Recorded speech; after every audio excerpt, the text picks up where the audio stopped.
పటాన్చెరు నుండి భానూరు గ్రామం వరకు 8,30,00,000 నిధులతో బీటీ రోడ్ నిర్మాణ పనులకు శంకుస్థాపన చేశారు మెదక్ జిల్లా ఇన్ఛార్జ్ మంత్రి వివేక్ వెంకటస్వామి. ఈ కార్యక్రమానికి ఎమ్మెల్సీ అంజిరెడ్డి, జిల్లా కలెక్టర్ ప్రతీక్ జైన్, జిల్లా ఎస్పీ పరితోష్ పంకజ్, నియోజకవర్గ ఇన్ఛార్జ్ కాటా శ్రీనివాస్ గౌడ్, జిల్లా అధికారులు, స్థానిక నాయకులు పాల్గొన్నారు. ఈ సందర్భంగా మంత్రి మాట్లాడుతూ ఈ ప్రాంతంలో 1985 సంవత్సరంలో కనీస రోడ్డు సదుపాయం కూడా లేకుండా ఉండేది. అలాంటిది 8 కోట్లతో నియోజకవర్గంలో పలు అభివృద్ధి కార్యక్రమాలకు శంకుస్థాపన చేయడం సంతోషమని అన్నారు. పటాన్చెరు నుంచి శంకర్పల్లి వరకు 100 ఫీట్ల రోడ్డు విస్తరణ కృషి చేస్తానని తెలిపిన మంత్రి, ఇందిరాగాంధీ ఉన్న సమయంలో ఈ ప్రాంతానికి బీడీఎల్, ఓడీఎఫ్ డిఫెన్స్ పరిశ్రమలు తీసుకురావడం జరిగిందన్నారు. ఆమెను గుర్తు చేసుకోవాల్సిన అవసరం ఇంతైనా ఉందన్నారు. మీరు కోరుకున్నట్లుగానే ఈ ప్రాంతంలో ఇందిరాగాంధీ విగ్రహంతో పాటు పటాన్చెరు ఏరియా ఆసుపత్రికి టంగుటూరు అంజయ్య పేరు కృషి చేస్తానన్నారు.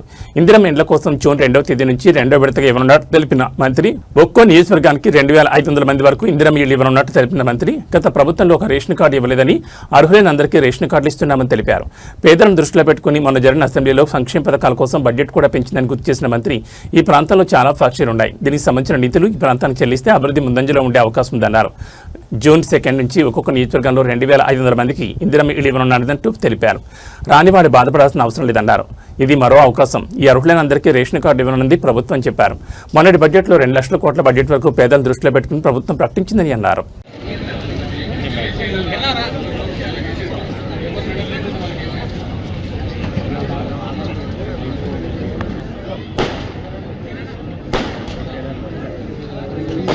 చాలా సంతోషం. ఇంకా కూడా మరి ఈ కార్యక్రమానికి మీరందరూ వచ్చినందుకు, ఇంత విజయవంతం చేసినందుకు ధన్యవాదాలు తెలియజేసుకుంటూ సెలవు తీసుకుంటున్నాను.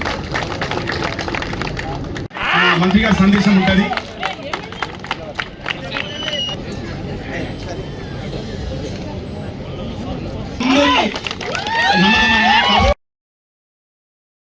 రోడ్ గురించి ఏదో ఒక నిర్ణయం తీసుకోవాలి అని చెప్పి వారు కూడా కోరడం జరిగింది.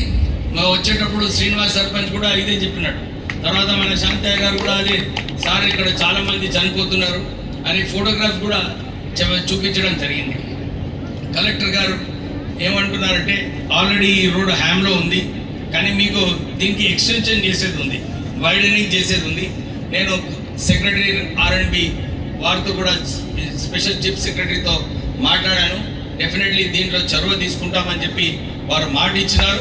మీ అందరికీ కూడా ప్రభుత్వం తరఫు నుంచి మీ అందరికీ మాట ఇస్తున్నాను. డెఫినెట్లీ ఈ రోడ్డు ఎక్స్టెన్షన్ చేసి, మీకు ఏదైతే కోరిక ఉందో ఈ రోడ్డు వైడనింగ్ చేసి 100 ఫీట్ కష్టం, కానీ 100 ఫీట్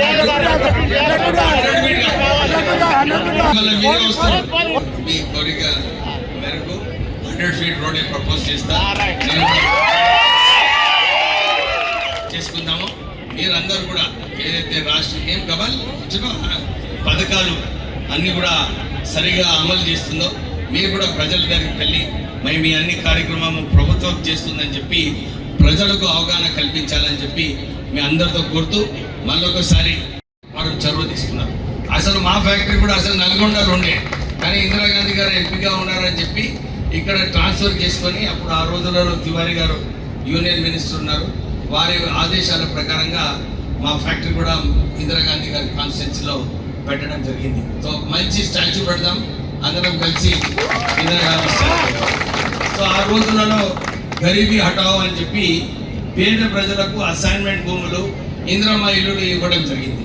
తర్వాత 2013లో కూడా కాంగ్రెస్ ప్రభుత్వం ఉన్నప్పుడు ఇందిరమ్మ ఇల్లులు ఇస్తే బాగుంటుందని చెప్పి ఆ రోజులలో అందరికీ ఇందిరమ్మ ఇల్లులు ఇవ్వడం జరిగింది. మళ్ళీ ఈసారి మేనిఫెస్టోలో పెట్టి రేవంత్ రెడ్డి గారు, లేదు ఏది ఏమైనా కానీ ఈ ఇందిరమ్మ ఇల్లులు అన్ని చోట్ల కూడా మంచిగా కట్టాలని చెప్పి ఒక్కొక్క నియోజకవర్గంలో 3,500 ఇందిరమ్మ ఇల్లులు శాంక్షన్ కావడం జరిగింది. మనం ప్రజలకు మేలు అయ్యేలాగా నిర్ణయాలు తీసుకోవడం జరిగింది. సో నేను అందరికీ కోరేది ఏంటంటే, ఎవరైతే నిజంగా స్తోమత లేదో వారికి కొంచెం కాంట్రాక్టర్లతో, నేను కలెక్టర్ గారు మీరు చొరవ తీసుకోవాలి, కాంట్రాక్టర్స్తో మాట్లాడి కొద్దిగా బేస్మెంట్ లెవెల్ వచ్చే వరకు వారికి సాయం చేస్తే వారు తగ్గిన ఇళ్ళన్నీ కూడా కట్టుకుంటారు.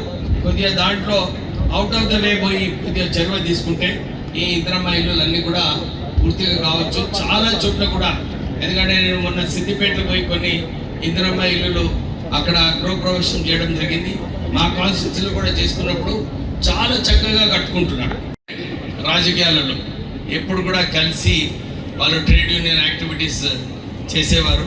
సో ఈరోజు వచ్చి అంజయ్ గారిని గార్లెండ్ చేయడము చాలా సంతోషం అనిపించింది.